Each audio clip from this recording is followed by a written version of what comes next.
Hi అండి. మా అమ్మ అరటిపువ్వు ఒలుస్తుంది. ఏం చేస్తున్నాను అడిగితే అరటిపువ్వు 65 చేస్తున్నాను అన్నది. అయితే మన సబ్స్క్రైబర్స్ కూడా చూపించాను అన్నాను.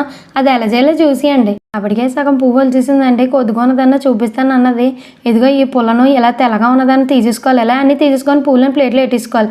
గిన్నెలో ఉప్పు వేసుకొని మజ్జిగ వేసేసుకొని ఇందులో ఈ అరటిపూలను వేసేసుకొని బాగా నానవాలి. ఎంత బాగా నానితే అంత బాగా ఇందులో చేదు లేకుండా ఉంటుందట.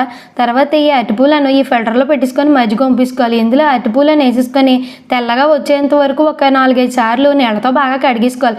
ఇలా బాగా కడుక్కొని గిన్నెలో వేసేసుకోవాలి.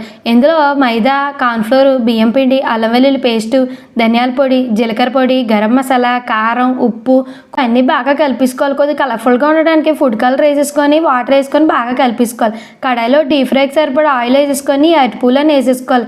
బాగా రెండు వైపులా తిప్పేసుకొని డీప్ ఫ్రై స్టాండ్ మీద పెట్టేసుకోవాలి. తర్వాత ప్లేట్లోకి తీసుకొని సర్వ్ చేసుకోవాలి. బాగా కరకరలాడితే చాలా టేస్టీగా ఉన్నాయి. మీరు ట్రై చేయండి. అలాగే సబ్స్క్రైబ్ చేసుకోండి.